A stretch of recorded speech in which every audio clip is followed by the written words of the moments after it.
Hello, maayong adlaw, good afternoon po sa ating mga Kaskay Go Boss 150. So update lang tayo sa ating unit. So ito na, pinaghahanap-hanap ko talaga yung mga spare parts ko dito sa bahay. At saka ito na, sasabihin ko na sa inyo kung ano yung mga nakakabit dito, no, sa ating motor na mga cables. Yung cables natin, as what you have observed, is mataas na talaga siya. Hindi na kagaya ng dati na pa shortcut. Dito na talaga siya nakadaan. At saka dito, yan. So maano na talaga siya, good na talaga siya, kung masasabi natin. So shout out dahil sa mong silingan nga ni Agi. So ito na guys, yung handlebar natin is nasa 10 ato sa 10 inches. Tapos nilagyan natin ng tawag dito 4 or isa 1, 2, 3 or 2 inch na extension. So may extension na din siya kasi may nag-comment sa ating comment section kahapon na bilhin ko daw siya ng extension. So hinanap ko yung mga spare ko, hindi na ako bumili, hinanap ko yung mga spare ko. So isa na lang yung gusto kong gawin talaga dito is itong is i-bend siya dito. Tapos ito na guys, itong cable natin, hydraulic cable, basta mataas-taas lang ito siya, hindi ko alam kung ano yon. Tapos itong clutch cable natin is yung ginamit natin is cable ng chariot na Rusi chariot, no? So cable ng Rusi chariot, yung alam niyo yung guys, yung may tatlong gulong na motor ni Rusi na pang ginagamit pang deliver ng mga tawag dito, ng mga tubig dito sa amin. So update pa rin tayo, yung nagkabit sa atin na rear shock is 250 mm to siya. So nabili ko to dati sa Lazada for 260 pesos, pero nabayaran ko including the shipping fee is nasa 310 ata.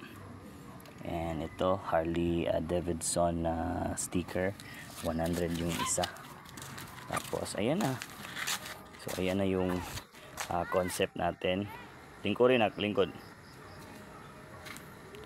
Ayan. Bulit mo na bila. Ayan, so pwede ding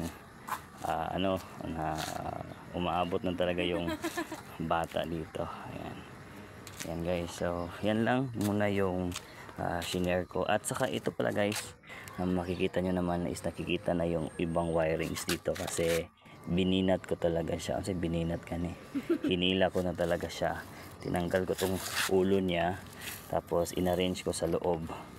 So pag may makabili ako ng mga electrical tape, so aayusin ko to. Ayan.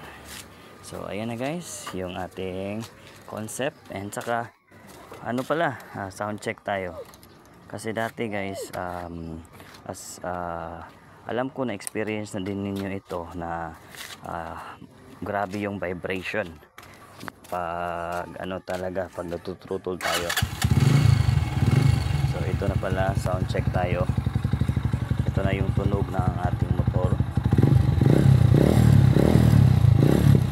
Ayan, kung baka nagtaka kayo kung bakit lumaki na to.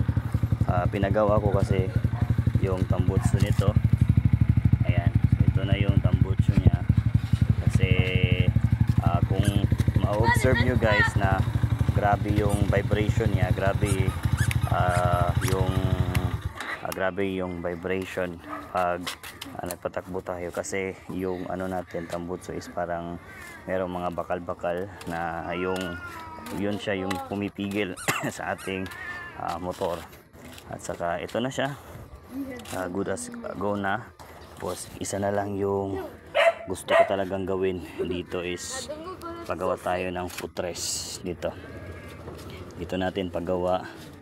Tapos ayan, Ito, meron din akong kakilala na tutulungan talaga ako na ma-set up to. Meron siyang putulin niya to, tapos meron siyang idudugtong up until here para pag ganyan din yung labas. At saka dito naman sa kabila, same thing pa rin yung gagawin natin dito. Yan, so extension dito hanggang dito yung extension. Tapos bila tayo ng basta sila na bahala doon. At yung naman natin yung cambia naman talaga doon is dito pa rin, dito at saka dito yung same pen. Ayan, so sana follow nyo ako for more. I-share ko yung mga experience ko dito. Thank you so much.